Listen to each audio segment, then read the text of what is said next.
Muli, good morning po sa ating lahat. And for those who are watching at home, magandang umaga po. And if you have a chance, you can share this link to your friends or into your Facebook page. Maraming pong salamat, Panginoon. So, merong isang babae na nagtanong. Sabi po niya, what does it mean to be a living sacrifice? Sa atin po, ano ba ang meaning sa atin? How to be a living sacrifice? One pastor answered, he held a piece of paper, a blank sheet of paper, and he said, a living sacrifice is like signing your name in the bottom of this empty sheet of paper and allowing God to fill the rest. That is what it meant to be a living sacrifice, to offer your life to God, to allow God to control everything in your life, to surrender everything to God. Amen. One man, there's a man named Wee Bobby. This a man not only been saved, but given himself in full consecration to God. In a missionary meeting, when the plate was passed for an offering, he asked the usher to put the plate on the floor. So nung time na po na yon na meron ng offering, pinapaikot na po yung plate kasi po doon sa Africa po, plate po yung pinapaikot. So nung time na po na yon na pinaikot na yung offering, sabi po ng lalaking ito na si Piwibo, pakibaba po yung sa sahig yung offering plate. And then he stand in the offering plate and he said, I'll give myself. I have nothing to offer. This is a complete surrender sa ating Panginoon, offering ourselves as a living sacrifice to God. Amen. And this is also what Apostle Paul want to say to the Romans and to all of us this morning, to offer our life to be a living sacrifice of God. Amen? So, sandali po tayong manalangin. Hallelujah, purihin ka, Panginoon. Lord, maraming pong salamat sa umagang ito. Thank you, Lord, na kami po ay tagpo mo sa lugar na ito, Panginoon, Lord, upang makinig ng iyong mga salita, Panginoon. Lord, I pray, Panginoon, Lord, that ikaw po ang patuloy na manguna, Panginoon, at ikaw po ang maitaas lamang sa pulpitong ito, Panginoon. Gamitin mo lamang po ako at itago mo kasi yung likuran, Panginoon, upang gamitin, Panginoon, Lord, as a mouthpiece, Panginoon, Lord, of your message for today, Panginoon. Lord, maraming pong salamat. In Jesus' name, amen. Amen. Do you know, in the Old Testament, especially in the book of Leviticus, there were 5 types of offering na pinapractice nila noon. Some are mandatory and some are voluntary. The 5 is the burnt offering, the grain offering, peace offering, sin offering, and trespass offering. So merong 5. Sa atin dito, 'di ba, isa lang yung pinapaikot natin, no? Isa lang. Tapos ano pa, no?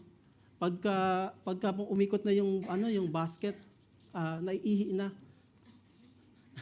Hindi naman po. Wala naman pong ganun dito. Amen. So in the Old Testament, there were some offering that is voluntary, na pwede mong skip or pwede mong wag gawin. Sabi nga sa modern time ngayon, kung ano yung nasa puso mo, sundin mo. That is voluntary. And there are some which is mandatory offering na kailangan mong gawin at hindi mo pwedeng skip. What are the voluntary and the mandatory offering? The first one is the burnt offering. The burnt offering is the first of the voluntary offering which were made to express thanks, worship, devotion, and commitment to God. It was also an atonement for unintentional sin. So, nung unang panahon po, ito po yung isa, yung burnt offering. So, Israel sacrificed bulls, bird, either pigeon or turtle doves, or ram without blemish. Their meat and bones were burnt completely, and their hide was given to Levites who could earn money by selling it. So nung unang panahon, nung panahon ng before Christ, panahon ng mga Levites, pinapractice nila yung burnt offering. Nag-offer sila ng mga bulls, ng birds. Depende po ito sa social status ng isang tao. If they cannot offer bull or they cannot offer lamb, they will offer pigeon. Or that is the poor man offering, yung pigeon or yung dove. So hindi po kailangan na laging lamb yung offering o laging bull. Depende yan. Kung yun yung kaya mo, yun lang ang ibigay mo sa Panginoon. And there is the second offering is the grain offering. The second voluntary offering is the grain offering, in which the worshiper offers up fruits of the field in the form of cake or baked breads. The grain offering was accompanied by drink offering of wine. Grain and drink offering express gratitude, thanksgiving, recognize the Lord's favor, unmerited goodwill, and provision toward the person making the sacrifice. Priests could partake of a portion of this offering, but they had to eat it within the tabernacle. So ito naman po yung grain offering naman po. Ito po yung mga harvest. It's a offering for thanksgiving. Amen? But ang kaibahan lang dito is, you can eat the offering. Pero dun ka lang sa may tabernacle. Yung mga in-offer mo in the form of bread or in the form of cake, pwede po siyang kainin ng mga tao, yung natira. Amen? So, and then there is the third one, is the peace offering. The third voluntary offering was the peace offering. It involved the best and unblemished animal from the herd and various grain and bread offering. The sacrifice expressed thanksgiving, but it also emphasized fellowship, as it was followed by shared meal. So unlike the previous two offering, the priest received the animal that were called the wave or heave offering. This because the animal pieces were lifted in or waved over the altar during the ceremony. The participants were able to eat some of the offering, signifies God's provision. That the vow, thanksgiving, and free will offering mentioned in the Hebrew scripture were all peace offering. So meron pa palang peace offering. At yun naman ay mga sabi diyan, di ba? It's a unblemished animal o yung walang sakit, walang sugat. Ito po yung mga requirements nung panahon na yun. Kapag ikaw ay mag-offer, kailangan yung the best yung i-offer mo. And these three, the burnt offering, grain offering, peace offering, these were the voluntary offering. So pwede mo siyang gawin, pwedeng hindi. Kung ano yung nasa puso mo, kung ano yung sinasabi sa'yo ng Panginoon, pwede mo siyang gawin. Ngayon po ba, ginagawa pa ba natin itong mga burnt offering? Hindi na. Pag may nakita tayong nagbe-burnt offering sa labas, hindi po burnt offering yon. Nag-iihaw-ihaw lang po yon. Ihaw-ihaw fellowship lang yon. So, but in some part of the world, they're still doing some burnt offering, especially in Nepal, in some part of India.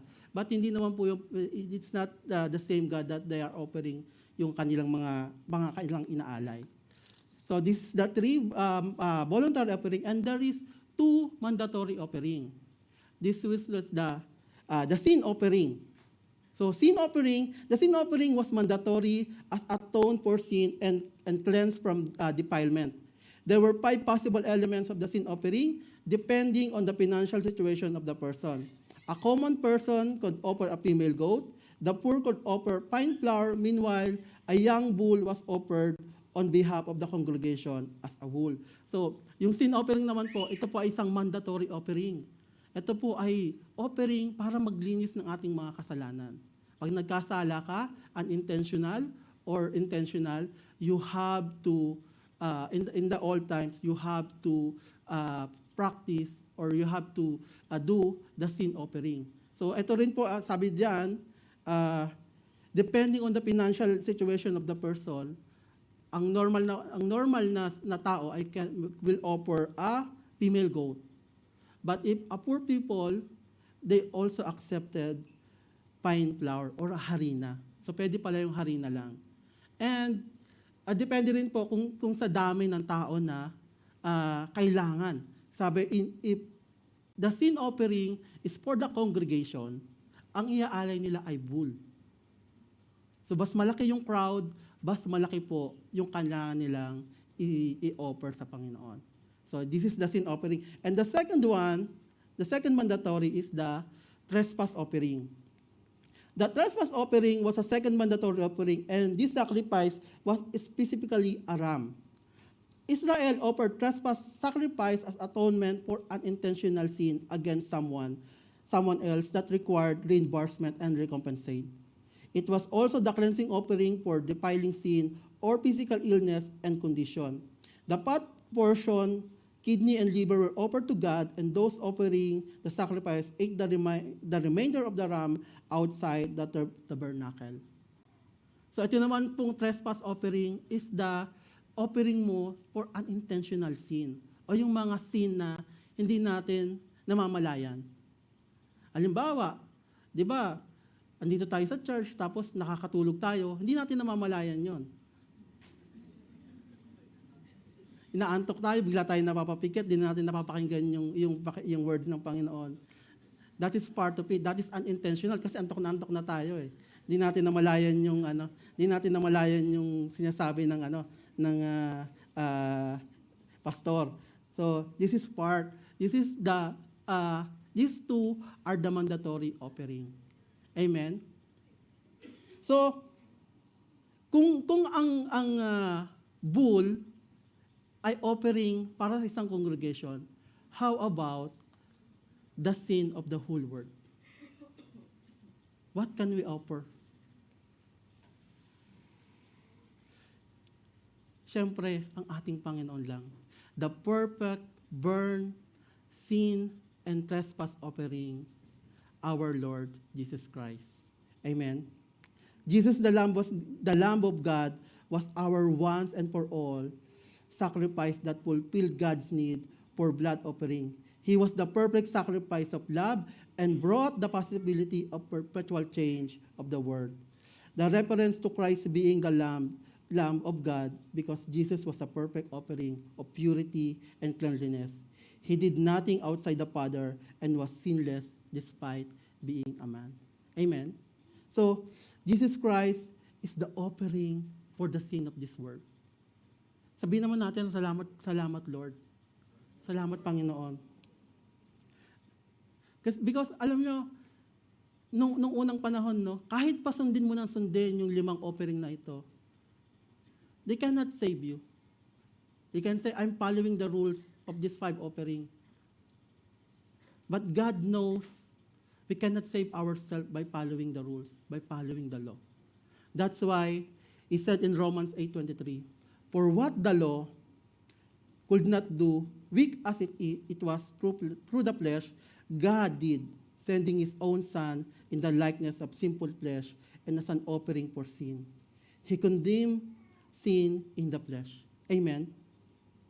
God knows we cannot follow the law to save ourselves. Nobody could, because the Bible said, if you break one law, you break all of them. Amen. That's why ganun na lang yung pag-ibig sa atin ng Panginoon. Walang sino man ang naging righteous sa harap ng Panginoon. Amen. Dahil lang sa ginawa ng ating Panginoon, kaya tayo ay nakakaharap ngayon sa ating Ama sa Langit. In Romans 3:20 verse 20-22, therefore no one will be declared righteous in God's sight by works of the law. Rather, through the law, we become conscious of our sin. Yung purpose po ng law ay as like a mirror para makita natin kung ano yung nagagawa nating mali. Hindi po yung pagsunod sa law ang makakapagligtas sa atin. But what Christ did in the cross, yun po ang makakapagligtas sa atin. But now, apart from the law, the righteousness of God has been made known, to which the law and the prophets testify. The righteousness is given through faith in Jesus Christ to all who believe. There is no difference between Jew and Gentiles. Amen? So dahil po sa ginawa ng Panginoon. Because of our faith sa ginawa ng Panginoon, because our faith to Jesus Christ, tayo po ay ginawang righteous sa harap ng Panginoon. Amen? That is why God demonstrates His love for us. Inalay niya yung kanyang bugtong anak na si Jesus. He made Him who knew no sin to be sin on our behalf, so that we might become the righteousness of God in Him. 2 Corinthians 5:21. Dahil sa ginawa ng Panginoon, dahil sa inalay ng Panginoon ng kanyang buhay para sa atin, on our behalf, we become the righteousness of God. Amen? At sabi mo naman sa katabi mo, you are the righteousness of God. Amen. Kaya, we need to live our life as a redeemed person. Inahon na tayo ng Panginoon diyan sa kaparusahan ng kasalanan eh. Because before God sacrificed Himself to the cross, tayo po ay condemned to suffer dun sa impyerno. But mahal na mahal tayo ng Panginoon. He don't want us to be separated from Him, but God want us to join Him in the kingdom of heaven. So we need to live our life as a redeemed person. Sabi po sa 1 Peter chapter 1, 18-19, knowing that you were not redeemed with a perishable thing like silver or gold from your futile way of life inherited from your forefathers, but with the precious blood as of a lamb unblemished and spotless, the blood of Christ. Amen. So we need to remember, we are not redeemed by silver and gold, but we were redeemed by the precious blood of our Lord Jesus Christ. Amen. Kaya sabihin mo ulit sa katabi mo, nilinis ka na ng banal na dugo ng ating Panginoon. Amen. You were redeemed. Amen. Amen. So, alam mo, God is so amazing because from the beginning, Christ knows what will happen to Him. Jesus Christ knows that He will be the offering for our sin. If Christ follow the rules of this world, noon kasi kapag mag-offer ka like we said before, the burnt offering, you will select a lamb na walang sakit, walang unblemished, yung healthy, pinaka-the best, at iingatan mo ito hanggang dumating yung araw ng offering. You will take care of that lamb.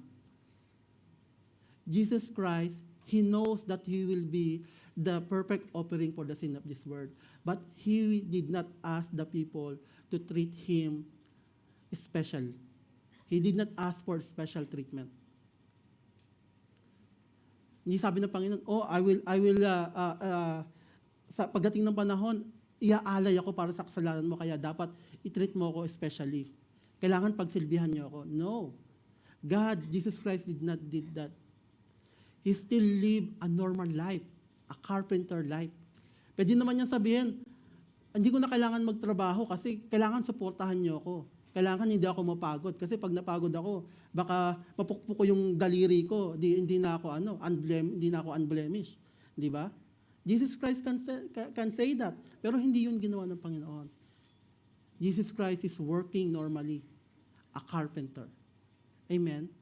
He did not ask the people to serve Him. He did not ask the people to treat Him special, but He came to serve the people. Amen. He came as a living sacrifice for our sin. Amen. Sabi sa Mark 10:45, for even the Son of Man came not to be served, but to serve and to give His life as a ransom for many. Amen. Palakpakan naman natin ang ating Panginoon kasi napakabuti ng Panginoon. Biruin nyo, dito pa lang sa Mark 10, ang sabi ng Panginoon, He come to serve. He come to serve us.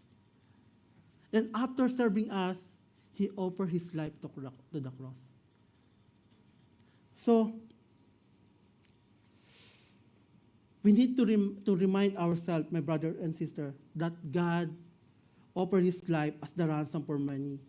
He sacrificed his life in our behalf. So therefore, our text for today in Romans 12, verse 1 said, therefore, basahin po natin ng sabay-sabay. Sige po.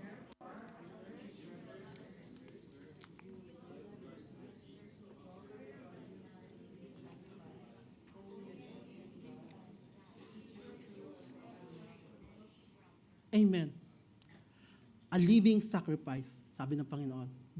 Because sa ginawa ng Panginoon, therefore, I urge you, brother and sister, in view of God's mercy, to offer your body as a living sacrifice, holy and pleasing to God. This is your true and proper worship. Amen? So, we offer ourselves to God because of His mercy. Sabi diyan, in view of God's mercy. When we recognize what God has done for us, through His Son, Jesus Christ, the only response we should do is to give ourselves completely to Him. Amen? When you realize what He did on the cross of Calvary, your only response to Him is to offer yourself. Because Jesus Christ is our grace giver. He is the dead raiser, the one who saved us. Amen? Sino dito yung umaate ng discipleship class? Amen? Na-discuss dun sa discipleship class yung the agony of death. Because sometimes it's said there na sometimes nanineglect natin, kumbaga, nami-minimize natin yung ginawa ng Panginoon sa cross. Because we are just simplifying what He did, na Jesus Christ died for us. At yun lang yung ano natin yun lang yung tumatakbo sa isip natin But we are not recognizing what Christ, kung ano yung pinagdaanan niya before He died in the cross. Ano yung humiliation, ilan yung hagupit, yung scourging na ginawa sa Panginoon. Alam niyo po yung scourging? Yung scourging po yung parang latigo na meron po mga blade, may mga bakal sa unahan na sa dulo, na kapag tinamaan ka sa likod, didikit sa balat mo at matutuklap. Yun po yung dinanas ng ating Panginoon. Hindi lang siya namatay bigla sa cross, but He suffered humiliation, He suffered torture, He suffered shame on our behalf. Nilagyan siya ng krus ng Kalbaryo, nilagyan siya ng crown of thorn. Binuhat niya yung cross on our behalf. Pasan-pasan ng Panginoon yung kasalanan ng mundong ito. Alam niyo kasi yung nakikita natin kapag nakikita natin yung picture ng Panginoon sa cross, 'di ba? May takip pa 'yon, may balabal. But in that time, completely naked po ang ating Panginoon. Dying on the cross that time is the most shameful way, the most torturous way, ng pinaka mababang uri na pagkamatay na pwede mong maranasan. And God did that for us. He offered His life to us para sa ating kasalanan. So in view of God's mercy, dahil nahabag ang Panginoon sa atin, He gave His only Son to be a sacrifice for our sin. So in view of God's mercy, let's offer ourselves to Christ. Amen? So sabi po diyan, we offer ourselves to God as a living sacrifice, holy and pleasing to God. The expression living sacrifice is set against the backdrop of the Old Testament. Kung sa Old Testament po, ito po yung pinagmulan nito. While the Old Testament worshiper offered an animal, the New Testament worshiper is to offer him or herself to God. Kung nung unang panahon, animals or mga grains yung ating ino-offer, but now in the New Testament, ang nais ng Panginoon is to offer ourselves to God, offer our body as a living sacrifice. This is a celebration of what God has done for us through His Son, Jesus Christ. Amen? So offering ourselves to Christ, ay hindi po ito yung hindi po ito yung pahirap sa atin.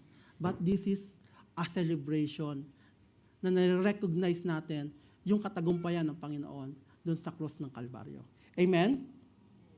So, in this act of consecration, we give not our dead body, but rather we make a living sacrifice. Dead sacrifice has no value. Tama po.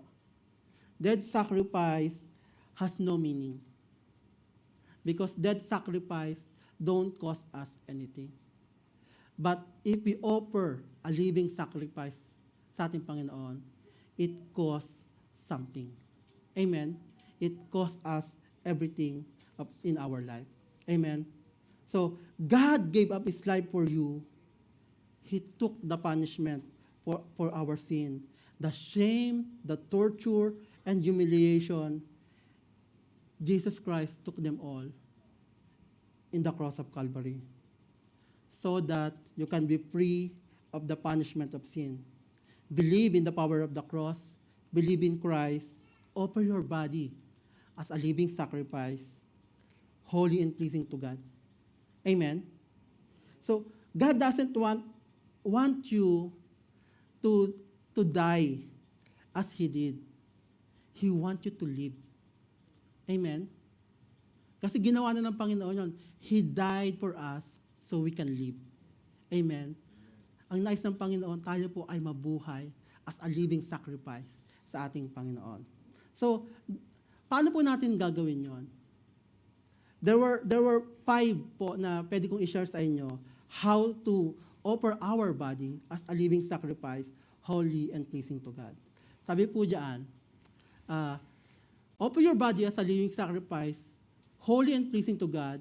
So, kailangan po, be a living gospel of truth, be a living image of God's works, be a living fulfillment of God's promise, be a living testimony of God's power, and be a living servant of God's kingdom. So, isa-isahin po natin ito. Sabi po diyan, be a living gospel of God's truth. Sabi po sa 1 Peter 3, chapter 3, verse 15, siguro basahin po natin ng sabay-sabay. Sige po.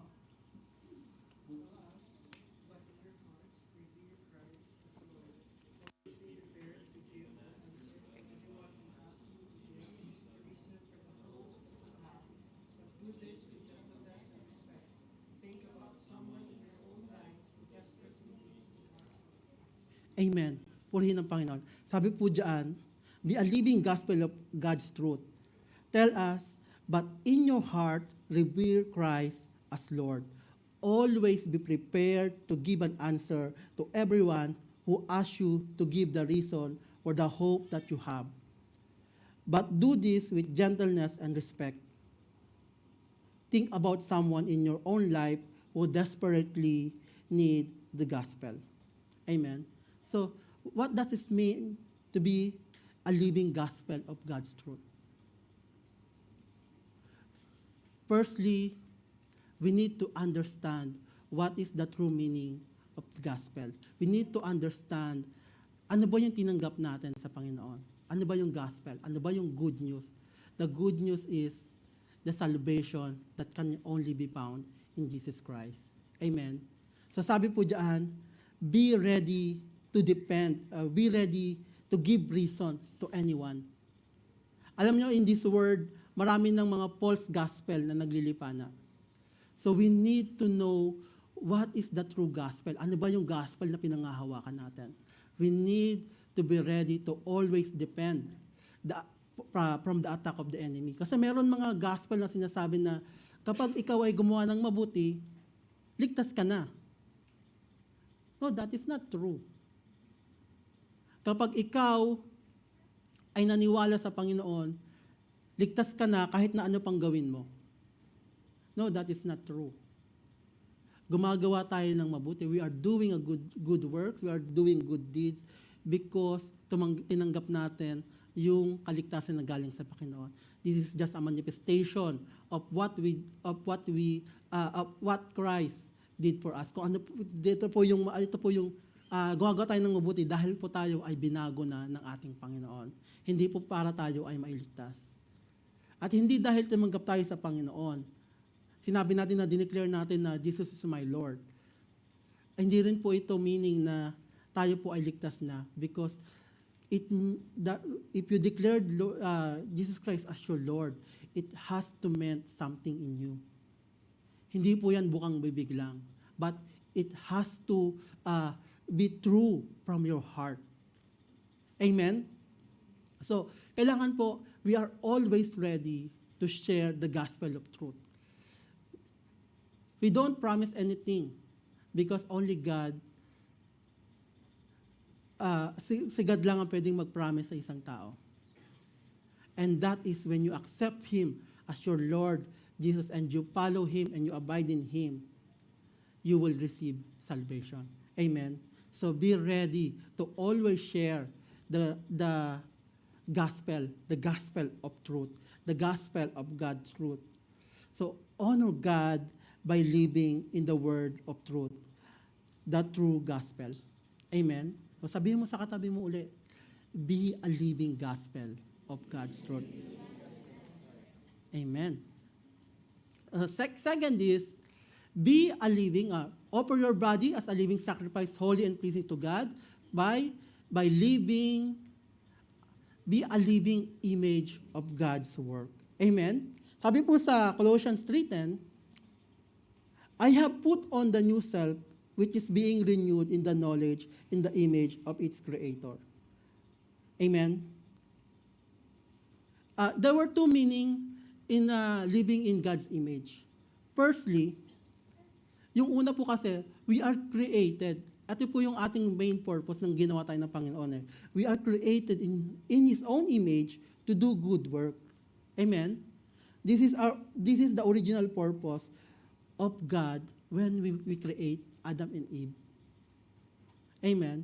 But, we become astray. Naligaw tayo eh. We sin against God.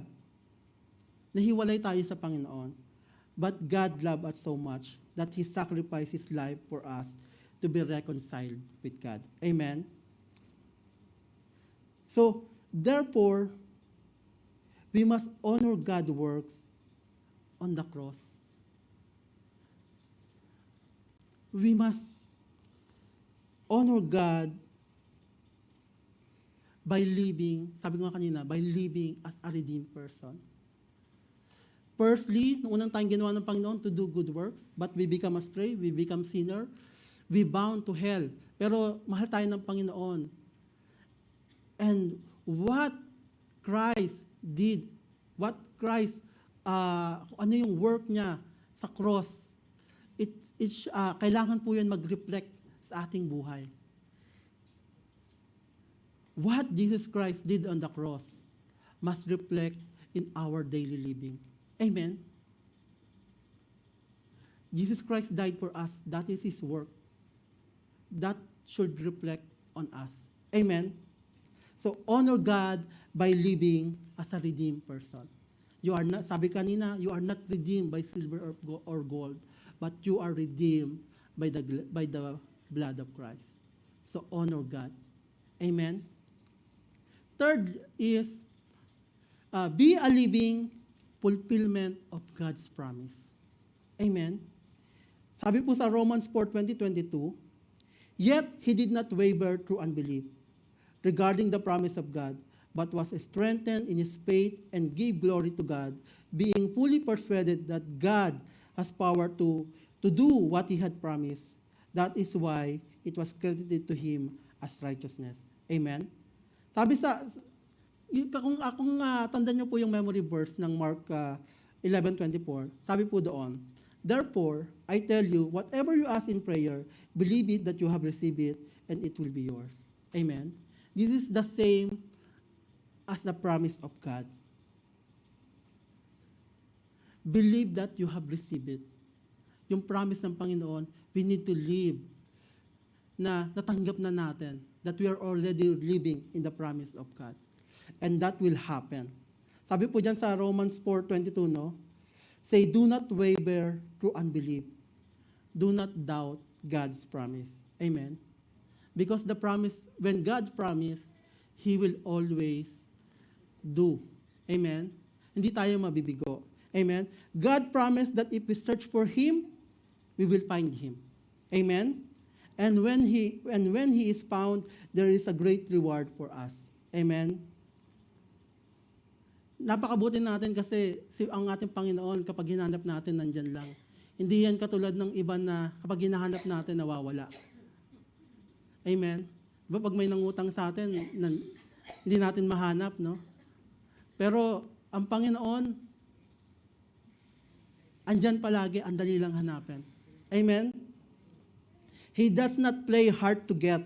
In fact, He is waiting patiently for us.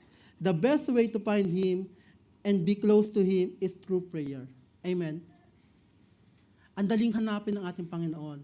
Sabi nga dyan, in fact, ang ating Panginoon ay naghihintay pa sa atin. And we can always communicate with Him through prayer. This is simple yet powerful form of worship, and this is how we grow deep in our relationship sa ating Panginoon. Amen? So, God promised that His love will never fail, and He is faithful in every way. Amen? No matter what happened in our lives, He loved us unending and unbreakable. Since God is eternal, His love for us will last for eternity. With this promise, we can trust that God will carry us through any situation we might encounter. Amen? So God promised that His love will never fail. We live in that promise. Amen po? Yung love ba ng Panginoon, ito po ay napulpil na sa atin through His Son, Jesus Christ. Amen? So, God promised us the greatest gift of all. The gift of salvation through His Son. Amen? There is no greater blessing than the free gift of God's salvation. If we believe in His Son, through salvation, saving us from our sin, God promised us a new life in Christ. Amen.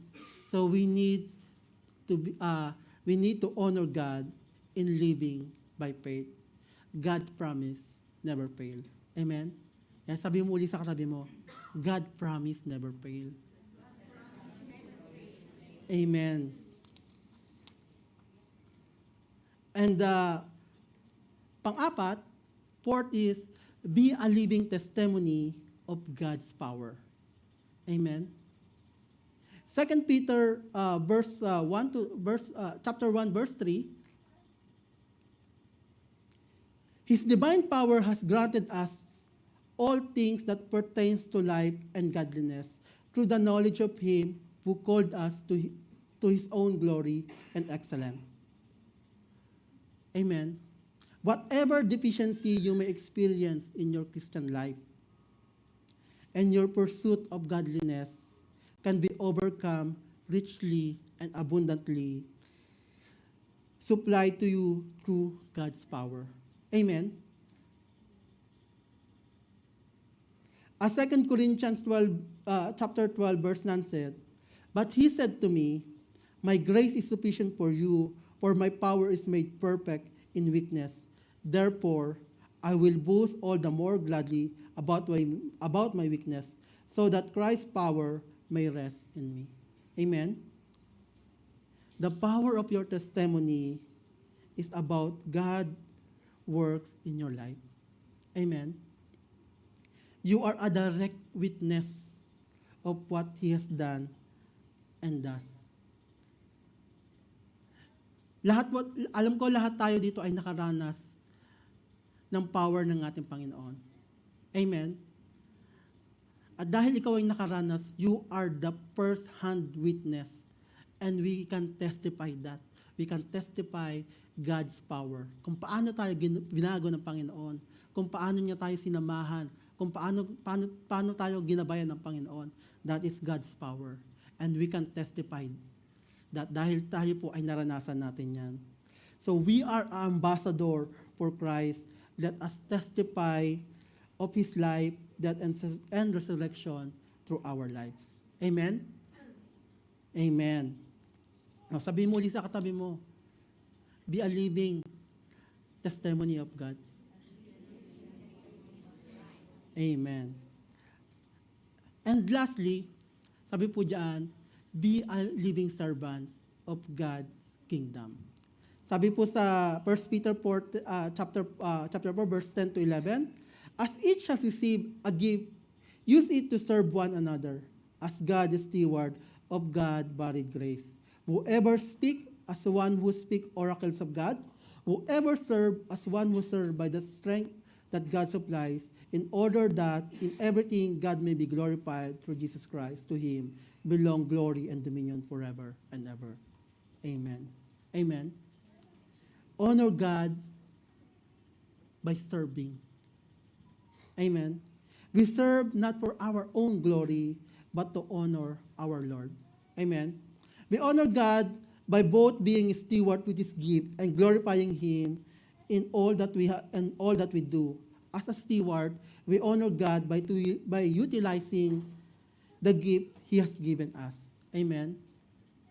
So gamitin po natin yung gift na binigay sa atin ng Panginoon to serve in His kingdom. Amen? To serve in His ministry. God has uniquely created us with gift to be shared, not withheld. So yung gift po na binigay sa atin ng Panginoon is to share to others. Hindi po yan para i-keep lang natin sa ating mga sarili. Kaya sabi mo ulit sa katabi mo, use your gift to serve God. Amen. Through the gifts of God, through the gifts that God has given, we glorify and honor Him. Serving Him is not about ourselves. Amen. Kapag nagsiserve tayo, although merong joy sa pagsiserve ng Panginoon, tama po? Amen. But we are not serving just to have joy sa ating mga sarili. We are serving to glorify God. Amen. Kapag tayo po ay nagsiserve sa iba, nakikita natin yung mga kapatid natin na nagiging masaya sila. Tama po? Amen? But hindi lang po iyon. Because when we serve other, we are honoring God. We are serving. Kung sabi ng Panginoon, kung ano yung ginawa mo sa kapwa mo, yun ay ginawa mo din sa akin. Amen? We are glorifying and honoring God by serving. Amen? So, ito po yung 5 na pwede natin ibigay sa Panginoon. To offer your body as a living sacrifice, holy and pleasing to God. Sabi ng Panginoon, be a living gospel of God's truth. So, honor God in living in truth. Amen? And pangalawa, be a living image of God's works. So, honor God's works by living as a redeemed person. And pangatlo, be a living fulfillment of God's power. So honor God in living by faith. Fourth is, be a living testimony of God's power. Honor God by testifying God's power in you. Amen. And lastly, be a living servant of God's kingdom. Honor God by glorifying Him by your deeds and by your works. Amen. So this is your gift to God. Amen.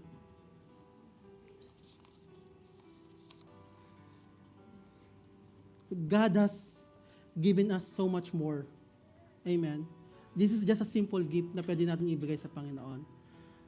But God have everything for us. Amen. He gave His life, the perfect and unblemished Lamb, as an offering for our sin. And that is Jesus Christ. And He only asks for simple things. To offer your body as a living sacrifice, holy and pleasing to God.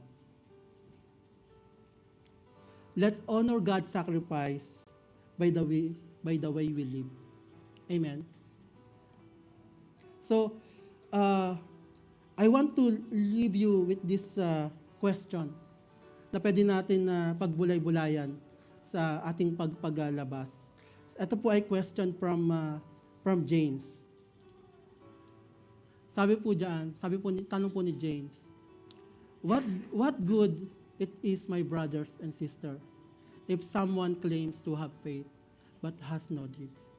Pwede niyo pong basahin yung buong chapter ng James 2 para malaman natin yung sagot. But through your own self, this is the question of James. What good it is, my brothers and sisters, if someone claims to have faith but has no deed? It is not, James is not asking him this question para ikaw ay mailigtas. He's asking him directly to all the Christian believers na tumanggap sa Panginoon. Because we all know salvation can only be found in Jesus Christ. Amen? So let the work of Christ manifest in the way we live. To live a life worthy of the salvation we receive. Help us, O God, to live a life of a living sacrifice, holy and pleasing to God. May we honor and glorify you in every works that we do, in Jesus' name. Amen. Before we close in prayer, can we sing again, Lord, I offer my life?